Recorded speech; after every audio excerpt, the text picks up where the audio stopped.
Blog Talk Radio. Hello, everybody. Welcome. Scott Golden here with the Power of Perception Pro Wrestling Radio Network, and I have gotten some really positive feedback from yesterday's show, and I am really excited about today's episode. I mentioned in the inaugural episode yesterday that we were going to be working towards giving an interview outlet, so to speak, for independent wrestlers all over the U.S. and all over the world, and really connecting with a large diversity of individuals who are plying their craft. And I've been able to negotiate or talk with, through the miracle of social media, multiple individuals in the vein of getting interviews on the air. And we're going to have several of those over the next few days and weeks here. For those who did not join us yesterday, once again, I am Scott Golden. I spent the better part of a dozen years in the late 90s, early 2000s as a play-by-play guy for professional wrestling, coming back to my love of the sport and really trying to connect with a wide diversity of individuals and connecting with just the love of the grappling game, so to speak. And so we are going to have several interviews in the next few days from a wide diversity of individuals. Anthony Henry will be joining us momentarily. He is a standout athlete with about a dozen years' experience, first touching on the NWA Wildside promotion in Georgia before graduating to more of a local standout in the area of PWX out of North Carolina. Also joining the, WWN family of promotions from Full Impact Pro and in Style Battle over the weekend. Certainly want to talk to him about the various ways in which we can check out all of those events, support his foray, which is not only limited to, or not only encompassing the professional wrestling sport, but also mixed martial arts as well. I want to talk to him about the interlinking between MMA and pro wrestling, which I think is happening more and more as we see the rise of UFC and Bellator and professional wrestlers trying to remain connected to kind of a crossover audience. I think we're going to see more and more of that, especially at the independent level, as most, I would say the vast majority of independent wrestlers, fans first, and then become enthralled with the sport to a whole different level where they put their bodies and minds on the line in order to connect with the kind of, the realities of being a star and connecting at that, better level, different level, whatever the case may be. And hopefully Anthony can join us in a second here, just double checking with him to make sure he has the call-in number, which I know we sent earlier today, but sometimes things can get lost. Busy day for an athlete is, never ending. And so he's a little behind schedule. I know the battles for an independent wrestler are never quite over, and certainly, we hope that he can connect with us. Also, we had mentioned originally the plan for today's program before this interview became available was to potentially connect with a review of Full Impact Pro over the past weekend. We're gonna continue to do that. That may be pushed back a few days as interview requests have poured in over the last 24 hours or so, and the continuation of putting the stars first and the event reviews second will be our main focus here in this area.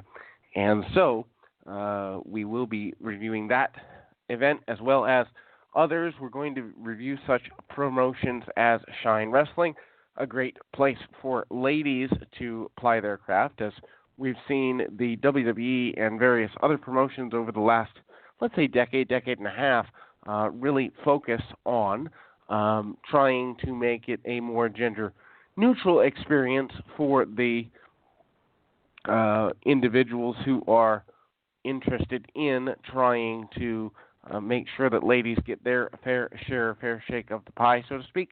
And so sometimes that is accomplished through promotions like Shimmer, as well as the Shine promotion and other various independent promotions that put the spotlight on female grapplers as well. We hope to cover their events and have the ladies here as well. You know, the big thing that we're trying to do with the Power of Perception Wrestling channel is show the diversity of the individuals who are committed and connected to the sport, and also the various natures at which they must connect with an audience, connect with, training their body to a whole different level and trying to be as committed and connected to that as they possibly can. And we will see what we can see as far as getting Anthony on the line here. I know that there are a lot of polls for his time, certainly competed with multiple international stars for those who have had the luck or the fortune to have seen the PWX X16 second annual tournament, seeing him compete with international star and Cruiserweight Classic veteran Zack Sabre Jr., as well as a standout for the UK market, is a match that is certainly worth going out of your way to see, and without a doubt, certainly something to look at the possibility of doing, and really, if you haven't seen that, Flow Slam, a great place to catch that. Also, you might want to check out the different options that are there, and ultimately, really trying to connect on a different level with just giving independent guys an opportunity to really shine and connect with a wider audience. I know there's a lot of folks who aren't as familiar with indie wrestling as perhaps they could be. In the MMA as well. A lot of people are familiar with either UFC, Bellator, or other fighting organizations, and there's an independent world to that as well. Here we go. Looks like our guest is with us. Anthony, are you with us? Yes, sir. What's going on, man? Hey, thank you so much for taking time out of what I'm sure is a super busy schedule. And, the world of an indie wrestler never quite complete. If you're not training, you're watching footage. If you're not watching footage, you're watching your diet. If you're not doing that, you're probably traveling here or there. So kind of give our listeners a little bit of your background so they're familiar with what we're going to talk about over the next 45 minutes or so, and what brought you into professional wrestling. Yeah, man. So I guess at this point I'm about 12 years in. If you count my hiatus, I started back in 2002. I was a backyard wrestler, fan of wrestling, and then that morphed into backyard wrestling, as seems to be typical now with a lot of different people now. I think it seems like the majority of all pro wrestlers now seem to have at least some bit of a background with backyard wrestling. So anyway, yeah, that's something I did for a while, and actually I found a school because of backyard wrestling, because me and my buddies were doing it at a local park, and the security guy there, he didn't stop us or anything, but he did take a note and came up to us and actually told us about a school that was like up the road. Yeah, so I went there and got trained, and then from there I just kind of started traveling. Eventually found NWA Wildside, which was the kind of the place where AJ Styles got started and a couple other guys, Jimmy Rave, and kind of got retrained there and just kind of took off from there. So it's kind of my little backstory. All right. And so you mentioned the backyard part of it. It's a very polarizing topic in the wrestling community. Some say backyarding not the way to go, obviously, from an injury standpoint and a credibility standpoint. Others say it starts with passion and then leads to folks being interested in more professional and honing their training and their skills. Looking at it now, where do you stand on backyard wrestling? Did you do a lot of damage to your body during those days, or without it, do you think you may not have pursued professional training? I think that it's a catch-22. I think that I did some really stupid things while I was doing it.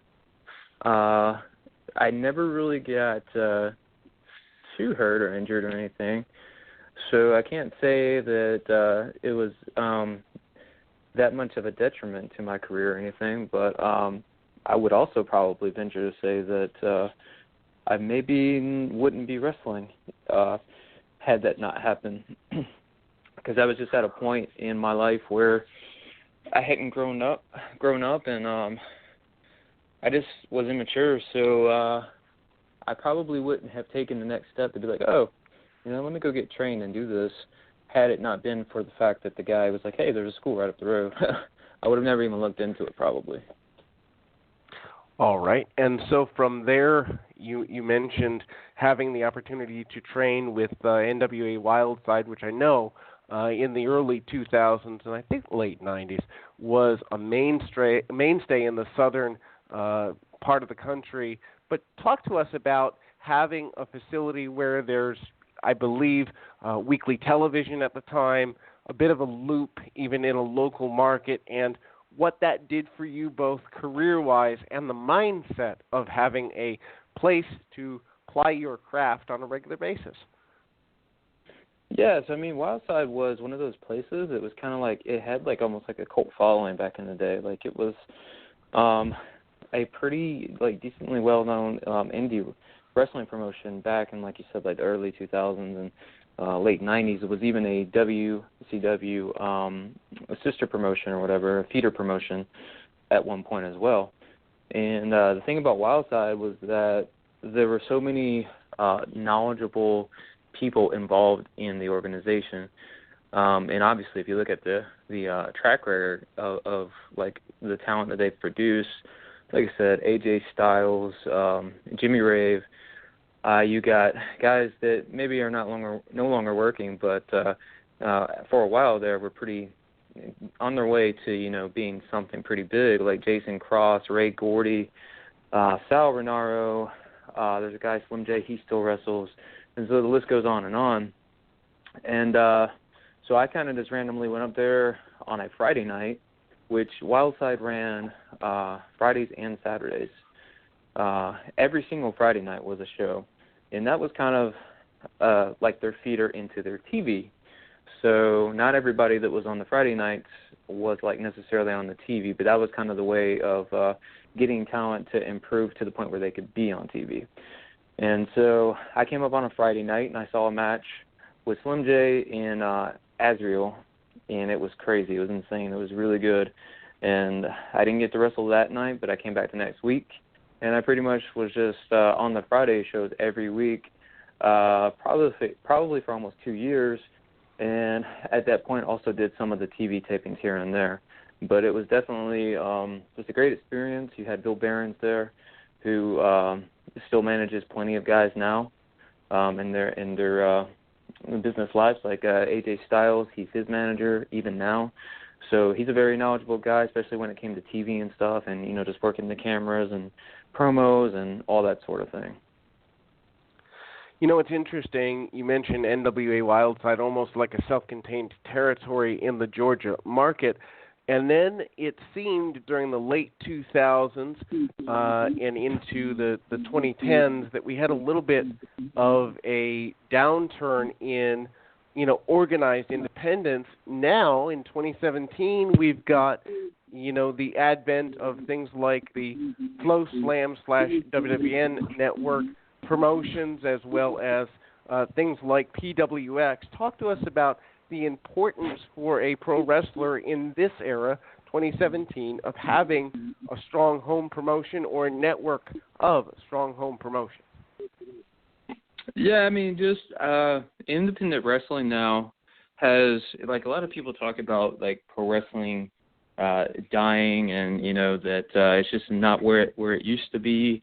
I'd say it's like the opposite, in my opinion, just because independent wrestling is like bigger than it's ever been now. I think more people know about independent wrestling. They're drawing bigger crowds. There's so many different independent promotions that are doing really, really well, and I definitely think that it is important for us in the business to, you got to be a part of some of these bigger companies, and there's definitely the smaller ones, and there's nothing wrong with doing the smaller ones because work is work, and we need that ring time, and we need that time in front of a crowd. But I do think it's important to find these promotions that are doing it big and bringing in talent that you can work with that are maybe better than you, that you can learn from, bigger crowds so that you know how to interact with bigger crowds and just different crowds in general, because not all crowds are the same. But independent wrestling, man, it's booming, and it's super, super important to be on as many shows as you can and as many big shows as you can. And I think there's a lot of value in that. When you start to put yourself on the bigger shows, the challenge is to believe that you deserve to be at that higher echelon level with a guy who maybe has international experience or has been on national, international television. Talk to us about the mindset of putting yourself in front of not only bigger audiences, but also talent that is above where you think you are, and how you have to keep your head in the game for that. Right. So I may be unique in this, but I'm a guy who, I guess, has always had the confidence that I can go in there with anybody. And even though, I'm not necessarily always the best guy in the ring that I get in there with, but I've always had the confidence that I am, if that makes sense. So I think actually I heard something on the CM Punk documentary way back in the day, years ago when he was still around.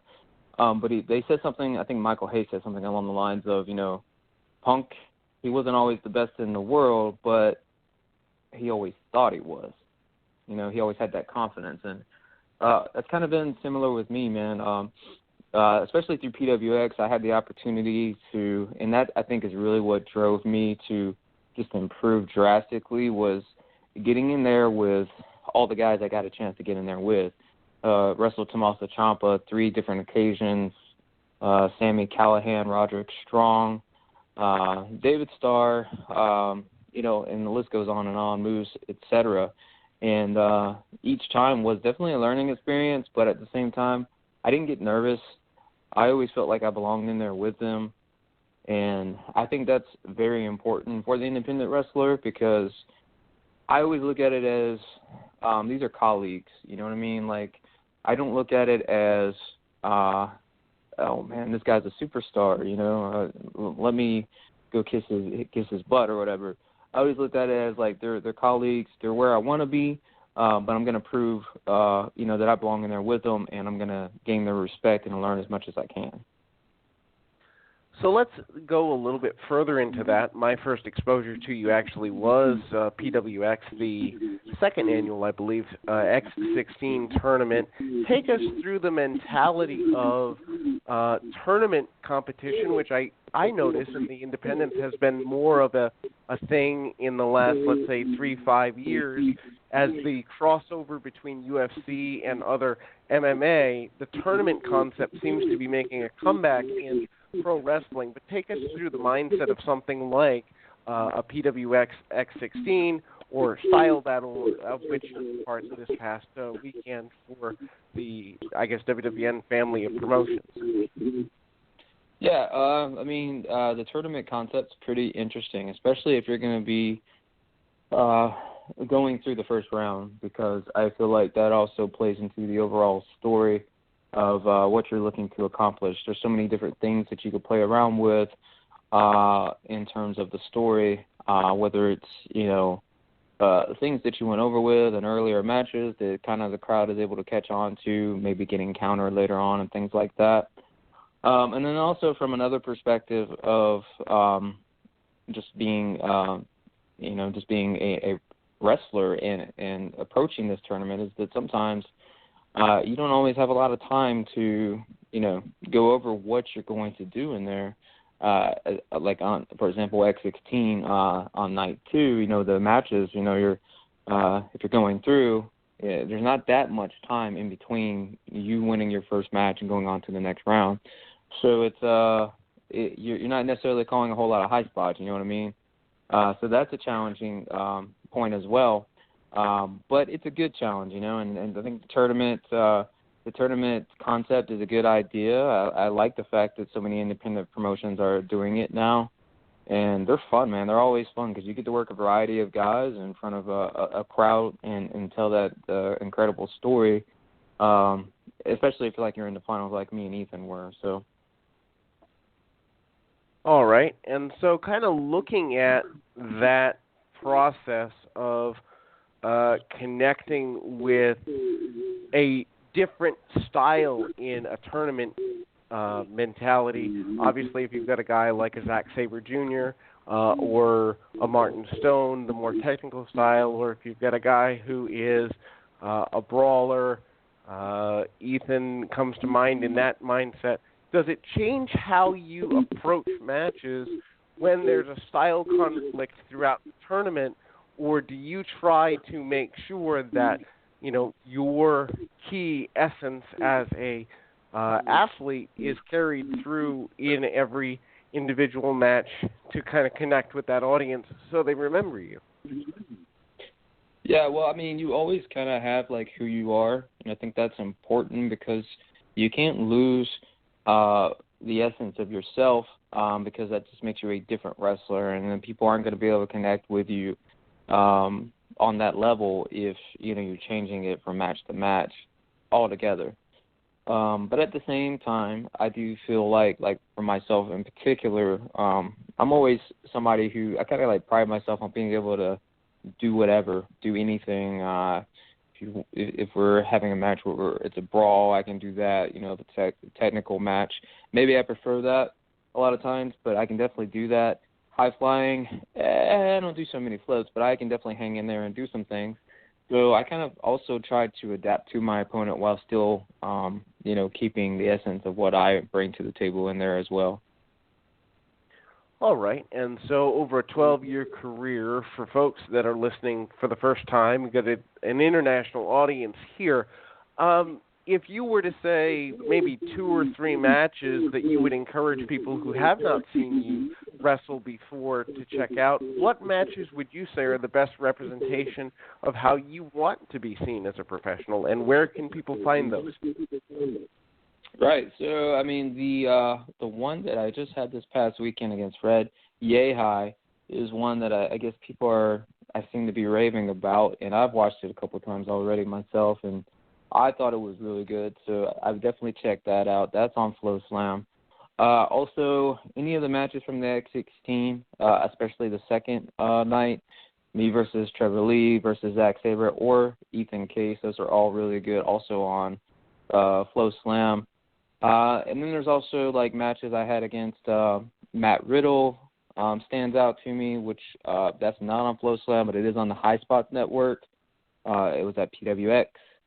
And then there was a match with Tommaso Ciampa. Any of the matches I had with Tommaso, actually, which 2 of them are on the High Spots Network. Unfortunately, the third one, which seems to be the one that everyone thinks was definitely the best out of the 3, unfortunately, it's not available anywhere, at least not right now. Hopefully I can find that footage and get that out there, post it on YouTube or something at some point. All right. And I love the diversity of the style clashes that you've seen.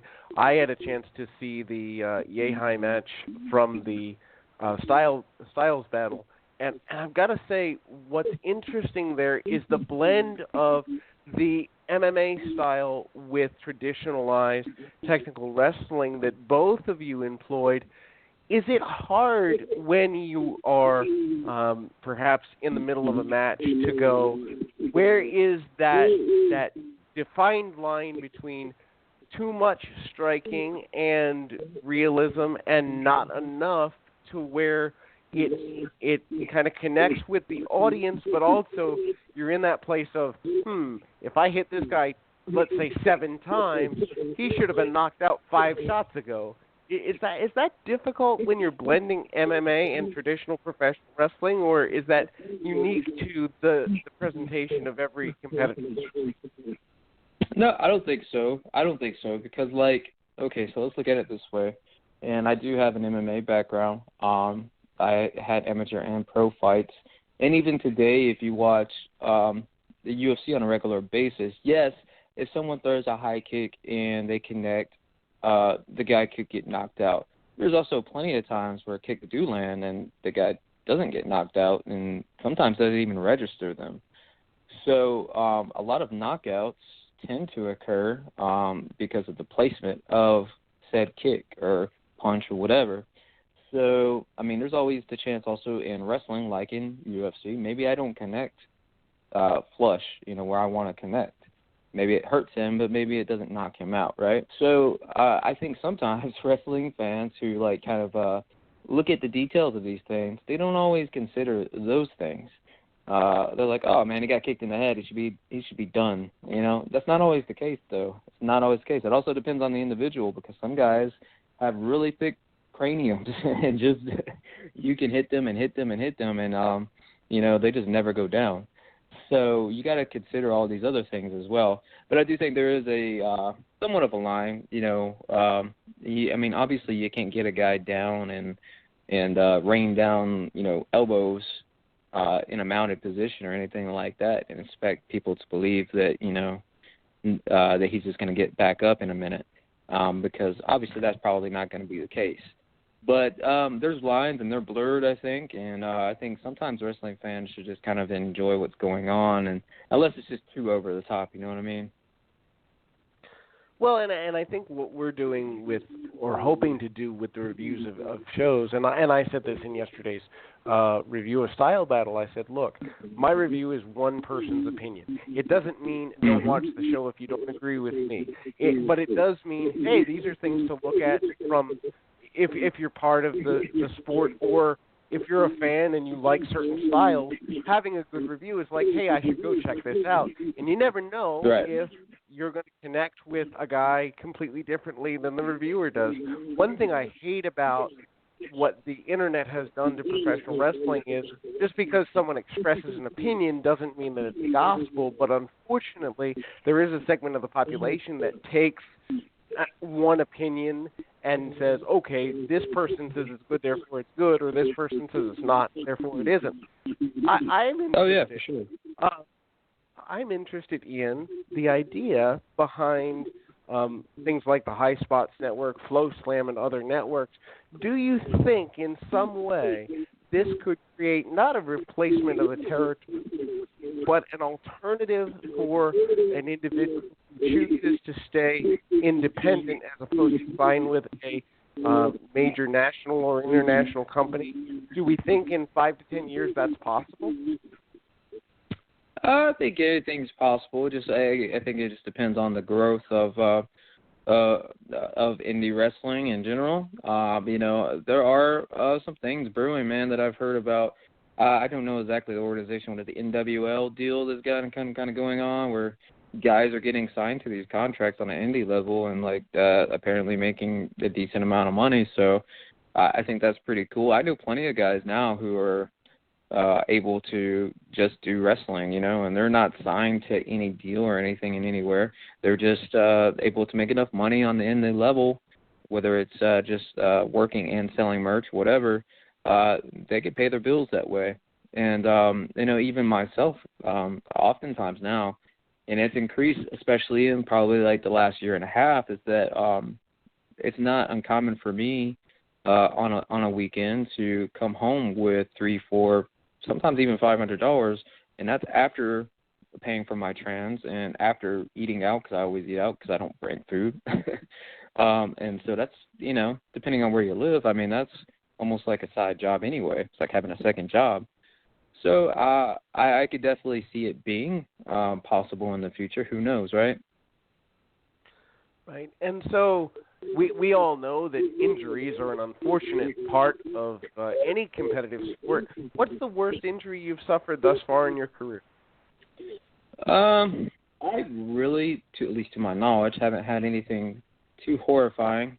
I'm sure I have some spinal issues. I'm sure somewhere in there. I haven't had anything looked at, but I don't think it's anything out of the ordinary from somebody who takes these crazy bumps on a weekly basis. I mean, I've been cut a couple times, nothing too crazy. Got a little scar on my eyebrow, and other than that, I've done a couple things for like probably some ligaments. Again, I don't have insurance, so I don't get these things checked out. But these things just kind of healed on their own. I had a hairline fracture in my foot on one occasion. It left me out for about 2 months. Really, I've been pretty lucky as far as injuries go, so nothing really too crazy. All right. Here's a fun question. So let's suppose for one moment you can bring someone back from the beyond, and you can have one match with someone who has left us either too soon or just left us due to old age. Who's that dream opponent who's no longer here for you? Eddie Guerrero or Chris Benoit, one of the two. And they're pretty much on equal playing ground as far as my opinion on that. So let's suppose you could make one change to all of professional wrestling as a whole, kind of wave the magic wand, make that change. What do you do and why? I think that is something that will probably never happen, is because it's due to just being a person. And I think the thing that I would change, if I could, though, with the magic wand, would be for pro wrestlers, especially on an indie level, to work together and encourage each other and try to help each other, as opposed to sometimes bringing them down. It's like anything, man. Any place you work, these things happen, but there's situations where guys are not so nice to other guys or try to bury them or whatever. Just political things. I would definitely get rid of that part of it. Is the political nature of professional wrestling, does it begin with promoters, does it begin with organizers, or is it a culture that would have to really be looked at sport-wide in order to change? I don't necessarily think that it starts with anyone in particular. Like I said, I think it's just human nature. Human nature is that, we envy what others have sometimes. We become jealous. Whatever. We always think that we deserve more. And I understand that is a hard emotion to get over, but sometimes you just have to keep yourself in check. And unfortunately, it isn't always the case. And, these things happen, whether it's guys going to promoters. And I'm sure sometimes promoters, they have their favorites. Maybe their buddies, whoever's nicer to them. I'm sure that happens as well. But I think it's just overall, it's just the business in general and just people in general, it does happen. And it doesn't happen everywhere. But there have definitely been some places that I've gone to where that is definitely something that happens. And more often than not, I find it happening with the boys more so than the actual promoters, just from what I've seen. So that moment where you've made it, you're living your dream, do you have that defining moment for you where you're like, hey, I'm in the ring with this guy, or I'm in an arena with this many people? Is there a moment where you're like, yep, I did it? No, I don't think so yet. Not for me, at least. I have too many things that, I still want to accomplish. And so I haven't made it. There's definitely been some moments in my career that, have been really exciting for me and I was really happy about, but nothing that stands out as far as like, okay, I'm happy with what I've done. I could stop now and I'd be cool with this. There's still a lot that I have to accomplish before I could say that moment has happened for me. All right. And so you mentioned earlier an MMA training background. You've actually had some fights. And so what is the correlation? What are the main connections between pro wrestling and MMA, and what's the main difference when training those two separate disciplines? Well, I think with MMA, surprisingly, it actually helps out a lot. It helps out a lot with movement and just kind of understanding how a real fight would take place and what it's like to be in those situations. So I feel like guys who do have somewhat of an MMA background or shoot background, like you can kind of see it in their matches. You can see it in the way they move and positions they put themselves in and the way they interact with strikes and different things like that. And I think it helps in that way. Of course, you're also in front of a crowd, so it's not the same thing because it's not as much of an entertainment situation. You're not at least intentionally trying to entertain them and paying attention to the crowd, but it is similar in that there's a lot of people watching you, and you can kind of get caught up in the moment and the adrenaline and things like that. And so it is similar in some ways. But I think the main takeaway from it is just that you know what a fight feels like, and wrestling at the end of the day, to some degree at least, is supposed to resemble a real fight. And so I think it's very helpful in that way. You know, independent wrestling has become more of a thing than ever before in history. I think partially because with WWE being the only true international company that gets mainstream television coverage on major networks, I think it's made things to where, you know, people are looking for an alternative, and you probably have interacted with hundreds, if not thousands, of men and women over a decade-plus career that are undervalued or undernoticed. Are there some people you could mention right now for listeners to check out that really have impressed you or that you've seen in your travels that you kind of scratch your head and go, how come more people don't know about this guy or that lady? Yeah, I mean, there's a few of them. Sometimes it just comes down to what that person is doing. Also, if you're not traveling enough, people aren't going to see you. It's all about kind of getting your brand out there. But certainly, I think guys like Ethan Case, there's the Ugly Ducklings that are also regulars in PWX, and they're starting to get out there. They have done some stuff with Rockstar and Beyond Wrestling and things like that a little bit, so they're getting out there. Timmy Lou Retton's another guy, also from the Carolina area. James Drake is another guy. He's a big hoss, and he can move, he can go. So he's definitely a guy who stands out. I'm sure there's plenty of others that I just can't think of right now. But a lot of those guys are already on their way to kind of getting noticed more on a national level. So I don't think it'll be too long for them.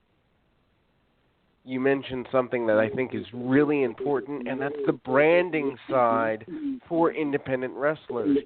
How important is that, knowing your presentation, but also merchandising, whether it be 8x10 photos, T-shirts, keychains, whatever it is? Do you think that's something that the majority of independent wrestlers use appropriately, underuse? What are your thoughts? I think there's a ton of them that do it perfectly, and I think their income from the wrestling business stands for itself. David Starr is a guy who, man, he has like 20 T-shirts and hats and jackets and all sorts of things. So he's done a tremendous job with that. And I think even for myself, like I mentioned earlier, I'm doing pretty decent on my income when it comes to wrestling these days on a lot of weekends, and a large part of that has come because of merchandise. For the longest time, I just didn't care. I just wanted to get in the ring and wrestle. And while that is still the main focus, that's still what I love to do, I've also kind of come to understand that this is a business, and that if you want to do anything with it and want to really make any kind of money, you're going to have to brand yourself. So, yeah, getting some well-done 8x10s is very important. And then also getting things like T-shirts and jackets and hats and wristbands and whatever, stickers, anything that you can sell and make money off of is going to be definitely something that you need to do in the business in order to make money. And I think also getting as many designs as possible out there at once, because, you know, you sell one shirt, you go to numerous towns, and that's cool. But if you keep bringing the same shirt to the same towns, you know, eventually, you know, nobody's going to want the shirt anymore. They've already got it or whatever. Or maybe they don't even like that particular design. So you got to have a variety of things. And then also branding just in terms of, like, social media and just being out there so that people know who you are and they see your face, they see what you're about. I think that's also equally important. What is the weirdest place, the most bizarre place that you've ever wrestled? Bizarrest place I've ever wrestled.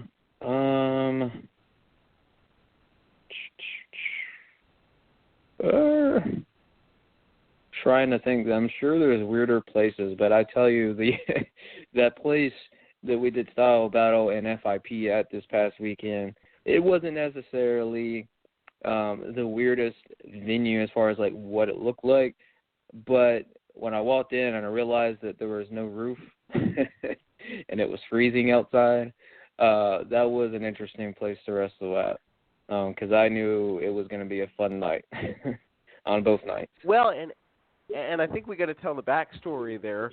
The Style Battle concept, which is put together by the WWN, I guess, family sister promotions, and head booker Gabe Sapolsky, have put together the one-night tournament concept. If you haven't already, go sign up for Flow Slam. $20 a month. I think it's $12.50 a month if you buy a bulk in a year. You're going to get that $20 value based on one event, and they have anywhere from, I don't know, 40, 50, maybe 100 events up now in their archive. Anyway, the Style Battle concept, one-night tournament, outdoors. Now, outdoors is daring enough in January. Outdoors in Florida seems a little better, but from what the announcers were saying during the event, 40-some-odd degrees. How did that factor in to putting matches together and wanting to be out there or not wanting to be out there over the past weekend? Well, I mean, I think everybody, they were excited about just being part of it. So I don't think that anybody was just like, oh, man, or, like, complaining about it too much. But we all knew that, you know, this is going to suck to some degree. And especially with Style Battle, I knew that I was going to be out there with Fred for a while. So I was just, I didn't really try to think about it too much. I was just like, well, it is what it is. We got to go out there and do this. So we're going to do it. And luckily, I'm not sick right now. But, I mean, just to give you more background, because I don't think you were there, but you probably watched on Flow Slam. But, yeah, the announcers did say it was about 45 degrees, and that's true. And that's cold enough, but the other thing was that it was really, really breezy. So there was this incredible breeze that was just coming through the building. And I think that was the worst part, was that. Not even the temperature, but was that, because that would hit you and you just, it was just like a shock to the system. And being in there and bumping around and getting hit and chopped and whatever, it just felt like 10 times worse, I guess. But it was all good. It was a good show, good couple of nights. So, again, I'm not complaining about it, but it was interesting. For those who did not see the Style Battle or the FIP event the next day, tell us a little bit, give us a visual picture of that venue, and just for my own edification, what in the world was that building supposed to be? Outdoor nightclub? What were you actually performing in? No, I honestly don't know. I don't know what the venue regularly is. Yeah, so just to kind of give you the background, I mean, it's a wide open space with tall ceilings, and it typically would have a glass roof, but there was no roof to be found. And then there were these like big plants that were just placed around the building. So where the ring was, and you could see it on Flow Slam, we're wrestling in like these trees and things are like around the ring. I actually thought it looked pretty cool. I thought it was interesting. I was like, I feel like I'm wrestling in like the Jurassic Park movie or something. But so it was cool to me. But yeah, I really have no idea what goes on in that place on a normal basis. All right, and every pro wrestler that I've ever met in my journeys throughout the sport, here or there, has a road story or two. Are there any PG-friendly road stories you can share of something going horribly wrong or something going better than expected? You know, I am I'm probably like the most uninteresting person when it comes to my normal life, because I don't party and I don't really do anything too exciting. I'm straight edge, so I don't drink or anything. It's nothing too crazy on the road, but I will say that going into a style battle, everybody kind of like talks about that rides with me. They talk about that I drive too slow.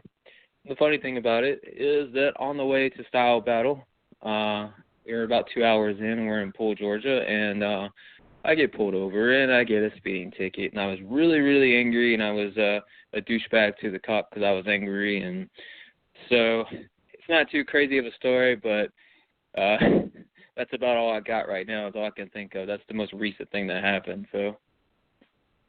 All right. So goals, aspirations, and desires for 2017 and beyond. What's on tap for you this year? 2017, obviously, you know, I want to be as many places as possible, get my name out further. 2016 was a pretty good year for me, but I want 2017 to completely put that, throw it in the trash and tell it was a crappy year. You know, I'm working with the WWE. I would like to, you know, who knows, possibly, you know, get that contract with them, and just be in as many of the bigger promotions as possible. You know, places like AAW, you know, Beyond, PWG, of course, everybody knows that. Just be part of these bigger promotions and get my name. I want people talking about me. That's the goal, and that should be the goal of any independent wrestler, is to have everybody talking about you, and not just talking about me, but I want them talking about the quality of the stuff that I'm putting out there. And I want guys to be like, hey, where the hell did this guy come from? You know, that's the main goal. And then from there, you know, who knows, get some international exposure. That's been the thing I've been talking about a lot, is going somewhere, whether it's the UK, Germany, or Japan. That's the ultimate goal in my career. So, yeah, what's funny to me, and I hadn't seen any of your matches before, probably about the Flow Slam concept came back around. Actually, that's what caused me to get back into really strongly following independent wrestling for the first time, and probably since I ended my involvement in the early, early 2010s thereabouts. But what was interesting was the Flow Slam concept made me think, wait, there are multiple full events I can check out. I can keep up to date on what's going on with guys all over the country. I'm down with that. So when I saw the X16 tournament and the Zack Sabre Jr. match, my thought was, why haven't I heard about this guy? Because to be able to go with a guy with that international experience and literally hang there at a level that's, you know, at his level, some would say he's the best technical guy in the world right now, and I would love to start that debate. But regardless, to be able to do that, I was like, okay, this guy needs more exposure. Take us through a match like that where your technical skills are certainly tested. Yeah, I mean, Zack Sabre is awesome, of course. I mean, he's effortless in what he does. But again, it just kind of goes back to what I was saying earlier, is that I have the confidence in my abilities to kind of go out there and do whatever style with whoever. You know, I can brawl with Sami Callihan, which I've done. You know, go out there with Tommaso Ciampa and brawl. Or I can flip the switch and go with Zack Sabre, and, you know, we can do the technical wrestling thing. And again, part of that is the MMA. training, helping me out with just knowing how to move, how to get in and out of things without thinking about it. And then I have a love for technical wrestling anyway, so I constantly study various styles, and so that also helps me out. But yeah, man, the match was awesome. Hearing the crowd reaction, especially at the end, when he taps out, is incredible to me. It's just like that came out of nowhere. Nobody was expecting it, and it was like the freaking roof blew off of the place. It was awesome. In a match like the one with Style Battle over the weekend, you're in there for 30 minutes with Fred Yehai, or in a match that I think went close to 25 with Zack Sabre Jr. In the X tournament. Does a guy such as yourself, or does a guy who's in there for a long time worry about, weight loss, dehydration when you're going at that high level? What effect does it have on the body that fans don't see after the lights are down, you go home? What effect does a high-impact match like that have on the human body? Mostly, for the most part, unless something happens in there, is just general soreness, tightness, achiness, and especially like the X16 wrestling 3 matches in the second night, I definitely felt that. So the tournament atmosphere definitely, if you're going long into the tournament, that definitely plays a role into it. But yeah, I mean, just general soreness and achiness, again, unless something crazy happens. And it also, I guess, depends on the match and how hard you guys are going. But as far as like being in there, dehydration and things like that, no, I never really worry about that. I'm in pretty decent shape, so I don't really get too tired in there. I don't really even think about it.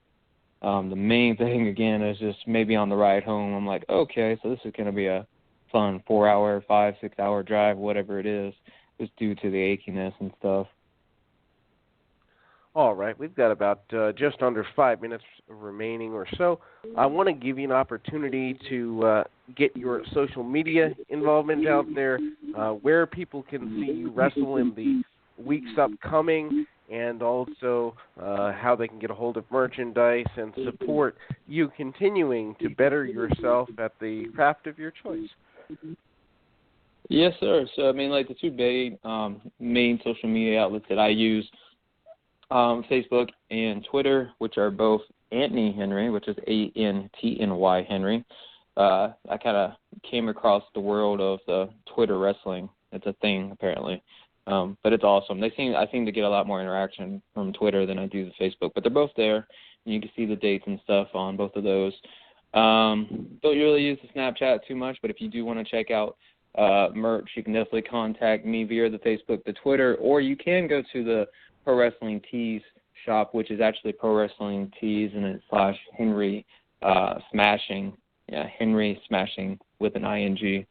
And yeah, I think that's about it. But I mean, other than that, as far as plugging anything, the next thing I have coming up, the big thing, is PWX this coming Sunday. It is the Road to the Rise of a Champion. Rise of a Champion being the bigger of our shows in the year, and that's going to be in February. And this Sunday I'm going to be wrestling Jason Cade, Fly Cade Fly, so that should be a lot of fun. Everybody go to High Spots Network and check that out. So will that event be available live on High Spots? I know that PWX also has their own streaming service. Do they not? PWX does not. They are streamed through High Spots and sometimes the Flow Slam. Hopefully we can get that out there on a regular basis on the Flow Slam. As far as if it's live streaming this Sunday, I will be 100% honest and say that I am not 100% sure. I think that we are trying to do something on a monthly basis, but I'm not 100% sure. The best thing to do on that, we either go to the website, pwxprowrestling.com, or just check it out on Facebook, and I'm sure that information will be there. But either way, obviously it will be up after this Sunday if it is not live streaming. All right. And so with the final few minutes we have here, we kind of are going to do this backwards. what was the moment where you knew you had to pursue pro wrestling? Is it a match? Is it a storyline? Is it a certain build-up? What was that moment for you where it's like, okay, I got to do this now? I don't know that I necessarily had one of those. I was just a crazy fan, started doing the backyard thing, and then, like I said, the opportunities kind of came, and I seized it. And then from there, now it's just been an obsession, especially these last few years. But I wouldn't really be able to pinpoint an exact moment for me myself. All right. Is there a match you look back on as the favorite match of all time that if you can aspire to get there, you'd be really excited with yourself? I was always a huge fan of the Bret Hart-Shawn Michaels Iron Man match from WrestleMania 12. That's kind of like that nostalgic match. Yeah, so that was kind of like one of those matches. Like, man, I love technical wrestling. There's also a match with Eddie Guerrero and Chris Benoit over the U.S. title that happened like maybe in 2003, I think. During the finals of the tournament. That match was awesome. There's plenty of matches from Japan that I can't even begin to name that have inspired me. A lot of Misawa and Kobashi and things like that. Yeah, I think those are the main ones that I can think of right off the bat. Have you ever been in there for 60 straight minutes? I have, actually. Jason Kincaid and I, if you know him, he was also there past weekend. Me and him actually had an Ironman match for West Virginia Championship Wrestling, and that is actually floating around somewhere on the YouTube. Maybe if you type it in, it might pop up. I'm not sure. I hope that in 2017 somebody allows Jason Kincaid to expand the whole Namaste pose and tell the story behind it. If you haven't seen it, blending that Zen moment in professional wrestling, certainly something unique to see, and I hope that somebody allows him to flush that character out just a little bit more somewhere, somehow down the road. Sure, for sure. He's an interesting guy. I love him. All right. So any final thoughts in the last minute or two here? Anthony, I certainly want to thank you for being our first interview, and hopefully as your career progresses, you'll come back and keep us abreast of what's going on, give us updates on your travels nationally and internationally. No, I think we covered the majority of it, but this year, hopefully, again, it's going to be that year. I don't want to say breakout year. I just want to say that it's going to be the year, hopefully, where, everybody's just like, oh, wow, can we now talk about this Anthony Henry guy, like where he popped up from. I don't want to just be the PWX guy, which I've kind of been, and there's nothing wrong with that. PWX is my home. But I want to be that guy that's everywhere to the point where everybody's just like, this is the next guy, this is the next guy. I just want to continue proving myself and, getting my name out there and having some awesome matches with the top talent in the world right now. Those are the main things, man. All right. So I thank you so much for your time today. Please keep us in the loop as far as expansions and all those good things. And good luck this weekend with the PWX event. Everybody go.